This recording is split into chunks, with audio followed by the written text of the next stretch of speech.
ABC News dikur ka qenë nga networket, kur ka pasur Peter Jennings, kur Bill O'Reilly ka qenë si korrespondent, që ka pasur një reputacion dhe audiencë të madhe. Nuk e ka më. Networket, ABC, CBS, NBC janë kanalet majtë. Korporatat që e kontrollojnë, kërkojnë bëjnë biznes dhe natyrisht përfaqësojnë interesa financiare të ndryshme. Në Town Hallin që organizoi Cuomo, The News Nation, duke pasur Afrikan-Amerikanin Smith dhe ikonën e konservatorizmit Amerikan O'Reilly, kishin presidentin Trump rreth 35 minuta, sekretarin Kennedy dhe Steve Bannon. Si fokus ishin ftuar. Bill O'Reilly tha që në fillim, përpara se të fillon Town Hall, nuk jemi këtu për të kapur në gabim presidentin Trump, por të diskutojmë dhe të analizojmë çfarë po ngjet realisht në këto 100 ditë që duhen të konsideruar që 100 ditë suksesshme. Trump ishte përgjigjur çdo pyetje, por kur Bill O'Reilly, mik personal mbi 35 vjet, kërkoi ta trysnonte tek tarifat, tek autoriteti i Amerikës në përbot, duke thënë kush është gabimi më i madh i juaj në këto 100 ditë? O, tha, kjo pyetje lehtë sepse unë nuk mendoj se ka bërë nuk e zgjidh deri vitin tjetër, demokratët do të fitojnë midtermin. Po, është e vërtet. Unë besoj se do të jemi aftë që t'i bind njerëzit të besojnë tek mua. Të gjithë vendet në botë kanë qeshur keq ndaj nesh.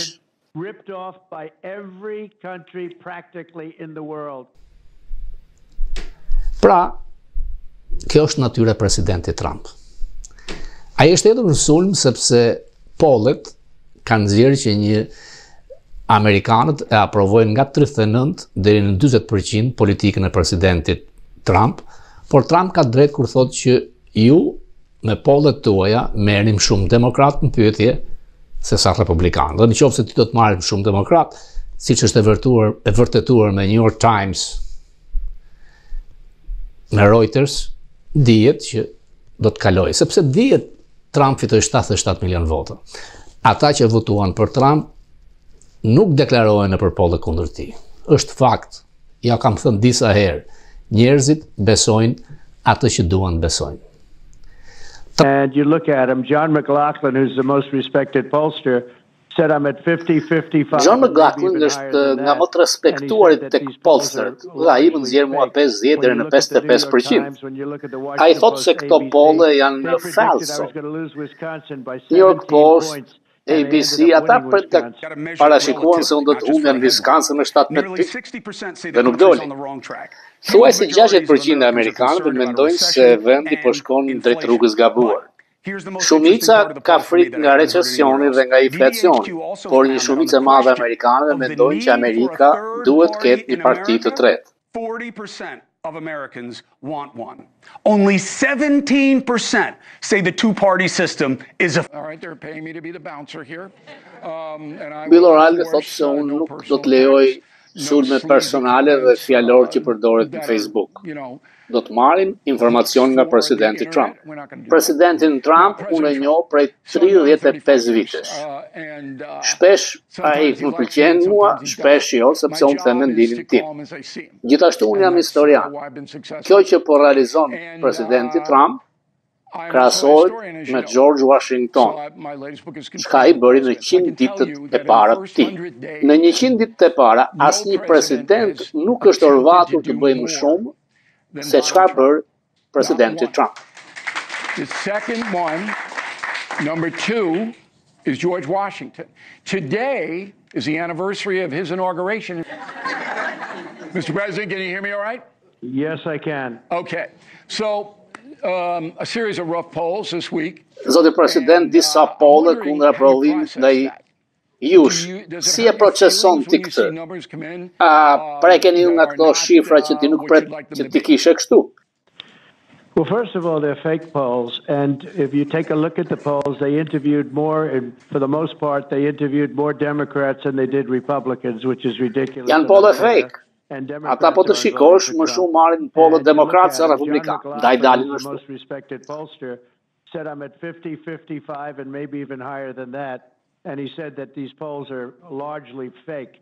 When you look at the New York Times, when you look at the Washington John McLaughlin është pollsteri më i respektuar dhe ai mua nxjerr 50 me 55. Ai thotë që këto polle në të shumt janë fake. Parashikuan që do të humbja Wisconsin me 17 pikë dhe unë fitova. Parashikuan që unë do të humbja zgjedhjet, por unë fitova zgjedhjet. Pollet nuk janë gjë ndryshe se sa gazetarët fake apo gazetaria fake. A mërzitem unë nga kjo? Kështu do të isha mërzitur shumë. Përpara zgjedhjeve që fitova me një thellësi shumë të madhe. I'd be really helped by the fact that in the election we won in a landslide. We won the popular vote, we won the swing states, we won the districts 2000. Unë fitova thellë në zgjedhje dhe zgjedhjet nuk ndodhen kohë më parë, ishte në 5 nëntor. Si duket, si mundet pollet kthehen kështu kundra ne. But what's different now, Mr. President? What's different now is the Është ndryshe, zoti presidente. Është ndryshe. Janë tarifat, ndaj numrat e tu po shkojnë poshtë, sepse njerëzit janë në panik. A je dakord pra që ka një problem perceptimi, tarifat? Yeah, but I'm an honest guy, and we have to save the country. We were losing $5 billion a day with this man that we had as a president, the Autopen president. Po, unë jam një djalë i ndershëm, duam të shpëtojmë atë dheu. Humbisnim çdo ditë $5 miliardë me atë presidentin me Autopen, një president të paftë që kishim. Po humbisnim $5 miliardë ditë, një pjesë e madhe ishte e Kinës. Tani Kina po i dërgon anijet e saj bosh. I kanë vënë tarifë 145%, ata nuk i shohin dot prodhimin e tyre këtu. Ta mendo kështu, kur ti humbet një sasi kaq të madhe dollarësh, është më mirë mos bësh biznes fare me ata. But I took $5 billion a day and cut it way down, way back. And I did that within a very short period of time. When do you think, though, it's going to turn around economically? Unë këtë ndalova në një kohë shumë shkurtër. Kur mendon ti që kjo do të kthehet mbrapsht nga ana ekonomike në favorin tonë? Ke ndonjë afati për këtë? Të ndërtosh fabrika, të ndërtosh uzina, që të kthehen kompanitë, është e vështirë, por ti e di që 5 deri në $3 trilion investime po vinë këtu në Amerikë. Te zyra ime është presidenti Eli Lillian, të gjithë kërkojnë që të bëjnë deal e pazare me mua. You take a look, IBM was here today. IBM was here. They're spending billions of dollars. I had some of the biggest. Apple, as you know, is spending $500 billion. They're building their plants, and they've already started in the United States. As you know, they built most of them in China. We had the biggest companies in the world. I had a conference here just about an hour and a half ago, and some of the people are still here. They remain. Some of the people are watching your show tonight. But they're spending, it could be close, I think we're over $8 trillion of new investment. That's unheard of. It's never been anything like that. But most people, but they want only 17%. Okay. They're doing that to avoid the tariffs. But do you have a timeline yourself? Do you say, look, it's got to stabilize by this time, fall? Because remember, if it doesn't stabilize this time next year, Democrats may win the midterms. So there is risk here, big risk. That's true. It is true, and I just think that I'll be able to convince people how good this is. This is what other countries have done to us. We've been the laughing stock and the whipping post. We've been ripped off by every country practically in the world. Supported NATO to a tune that was almost, at one point until I became president, it was close to 100%. We were spending. So we're spending on NATO to protect Europe. And then on Europe, ne shpenzojmë për NATO që të mbrojmë Europën. Dhe Europa na rrjet në tregti. Po të shikosh Bashkimin Evropian, ata ka qenë brutal ndaj Amerikës. Ne I dërgojmë atyre $350 miliardë në vit. Ata nuk blejnë makinat tona. Ne blejmë 10 milion makina nga ata. Kjo duhet ndryshojë dhe unë jam ai që dua që kjo të realizohet. Shumë njerëz kanë dhënë kreditet nga për këtë, ka qenë një editorial nga ata që janë gjysma anti-Trump dhe shkruajnë shumë mirë për mua. Ata shkruajnë që ai po bën gjëra të paimagjinoshme, nëse nuk bën këto gjëra ne nuk do të kishim një atë dhem. Shkruajnë ata. That we've ever had because he's doing things that if you don't do it, we won't have a country left. Okay, and that's a legitimate point. One more question. Ti firmose një marrëveshje për materialet e rralla me Ukrainën. Çfarë I the kur ishte hund për hund me Zelensky në Vatikan? What were you and Zelensky talking about when you were nose to nose in the Vatican? Po I thosha atij që do të ishte diçka shumë e mirë nëse ne I prodhojmë një marrëveshje. Dhe ti duhet ta firmosësh sepse Kina është shumë herë Rusia është shumë herë më e madhe se ty. Rusia është një shtet I fortë, I madh, jo aq I fortë sa ne, Amerika. Nuk është sa ne, sepse unë rindërtova ushtrinë, bëra një ushtri shumë të fortë.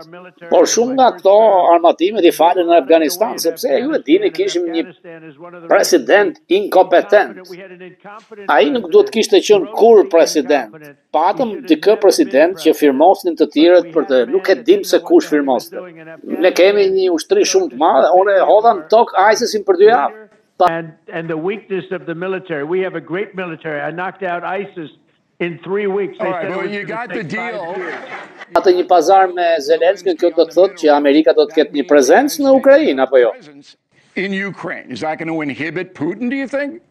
Well, it could, but the reason I did that. Arsyeja që unë e bëra këtë se ne kemi dhënë 350 miliard dollar atyre. Europa nuk e ka dhënë as 100 miliard, e ka dhënë UHA, borx. Ne ja kemi falur, duhet marrë diçka pas, mos e dukemi si budallëk. Very foolish. You know, they loaned the money. And Biden handed them $350 billion in between cash and military equipment.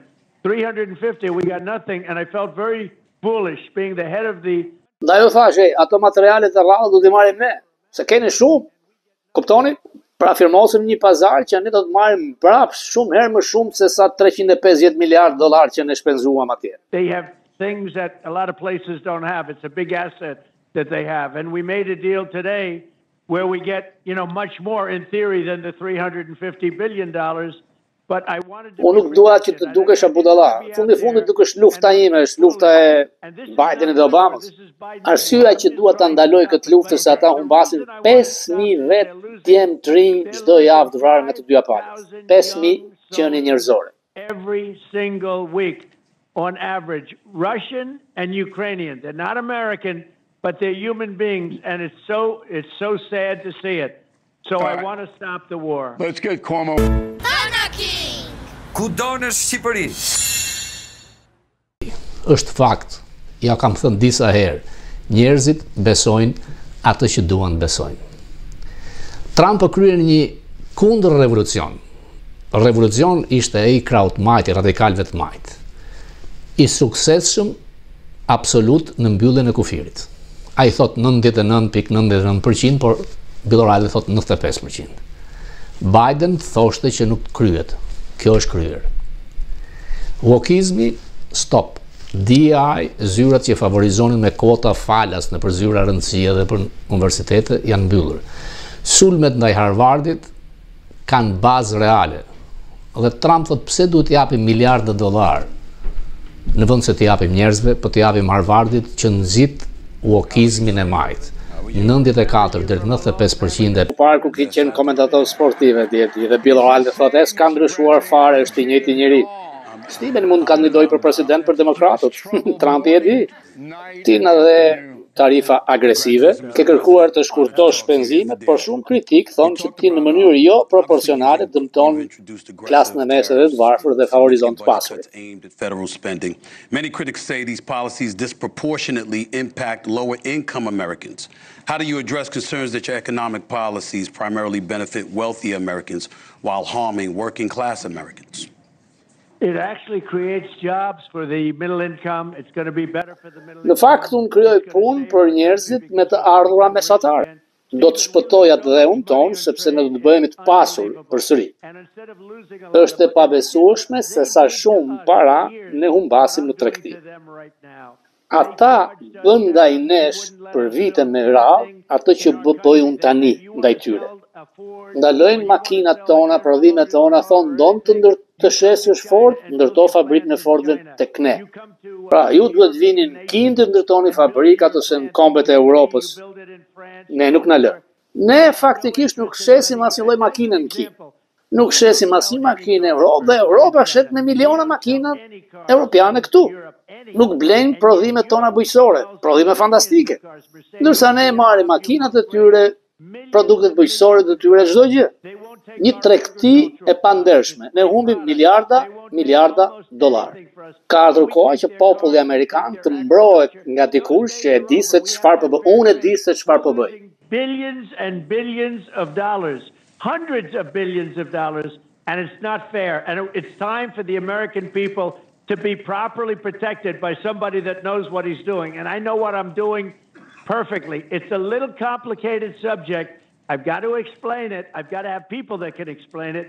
But I can tell you that right now we have over 100 subjektin ndërlikuar, më duhet ja u shpjegoj ose duhet marr njerëz që e dinë mirë këtë punë t'ua shpjegoj.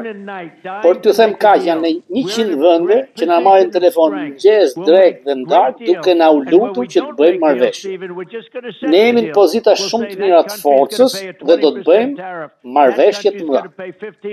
Ne do të themi në ato vende që s'ka deal, ti do paguash 20, 40, 50% tarifa.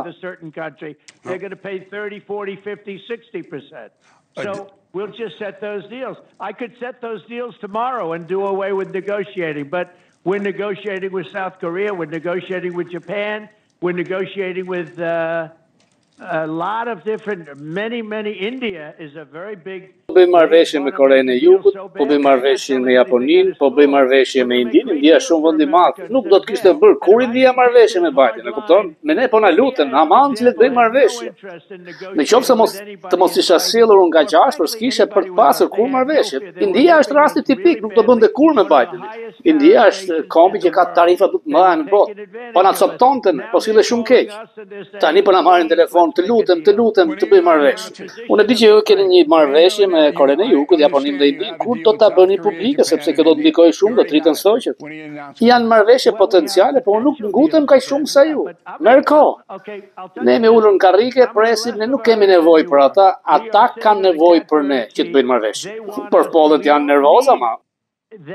All right, remember the folks are nervous, though. But they've been ripping us. Let me just tell you, they've been ripping us off. We got that, but the folks... South Korea has been ripping us off. We pay for their military.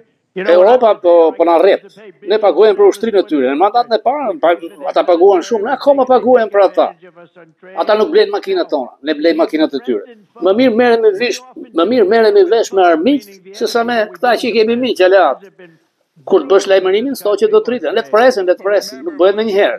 The stock market's going to go up 2,000 points and people will relax a little more. It can wait 2 weeks. They can wait. All right. Okay. Mr. President, an additional question that might require an explanation. Your administration has issued executive orders dismantling DEI initiative across federal agencies, including revoking equal opportunity mandates and slashing funding for minority-owned businesses. Critics argue these actions reverse decades of civil rights progress. So how do you justify these measures and what message do they send to the marginalized communities? Të drejta dhe njeriu për të pajtur apo dëmton të komunitetet që janë të marginalizuar. E shikon këtë problem. Ti e di që ne fituam gjykatën supreme. Sot kemi një vend, një atë që do të mbështetet vetëm në bazë merite, jo race, jo ngjyre. Pra kur dikush punon shumë për fitën në kolegj, ne nuk do të shikojmë as te ngjyra, as te raca, as ai gjatë, as ai shkurtër, as te gjini. And they get rejected at this Harvard, which has been so disgusting, so horribly. Dhe këta njerëz janë zot dhe nuk pranojnë Harvard, që diçka këtu e përshtir Harvardin me këto që ka bërë. Nuk zgjat më. Kanë punësuar Bill de Blasio, e kupton që dhe i paguajnë shtrenjtë, ai jep si për menaxhimin. Bill O'Reilly thotë mbase kursi had to be a bad mayor. That was the course, so they had to hire those two. That would be good. Then they would be terrific. Laura, I got a studio audience question from Lee Shapiro. Lee's a tough guy. Lee says, what's the biggest mistake? Lëndët janë për atësim mund të bëhesh major i keq, kryetar bashkie i keq. Kam një pyetje nga Lee Shapiro, e cila thotë, ke bërë një gabim në president 100 ditë e para? Pa, kjo është e lehtë fare, unë nuk gaboj kurrë, asnjëherë s'bëj gabim. We're in a transition period. I think Lee is reassured. I think you're going to see tremendous economic victories over the next period of a year, like far greater than ever imagined. Right now, as I said, we're losing billions and billions of dollars on trade. We're going to make billions and billions of dollars, but it takes a little while. That doesn't happen overnight, but it will happen much.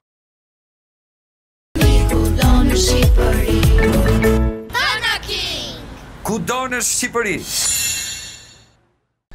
DEI ka vdekur, jo vetëm në zyrat e administratës, por dhe në kompanit, në korporatët private. Ekonomia ka shenja shumë pozitive. Jo vetëm do të ketë rritje ekonomike, jo vetëm uljet papunësisë, por dhe përfitimet e korporatave do të rriten.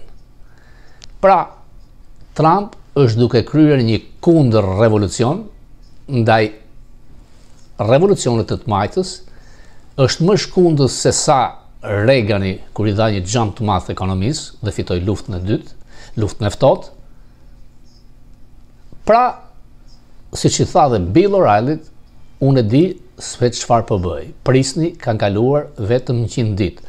Pa harruar suksesin fantastik me vulosjen e kufirit, me deportimet masive deri në 1 milion emigrant me të dhëna kriminale, edhe pse sistemi i gjykatësve në drejtësi gjykatësve të majtë kërkon ta frenoj nga 140 urdhra ekzekutiv, janë ngritur mbi 120 pa di. Kërkojnë të vënë dyshim ligjin që përdor nga viti 1800 për gjendjet të jashtëzakonshme të deportimeve, por fundit, gjykatësit e majtë që janë thuajse gjysma duhet ta kuptojnë që edhe gjykata supreme nuk ka as buxhet, nuk ka as ushtri, pra nuk ka forcë të përballet me presidentin e Shteteve të Amerikës, Donald Trump, i cili problemin që ka me mënyrën se si flet. Let Trump be Trump.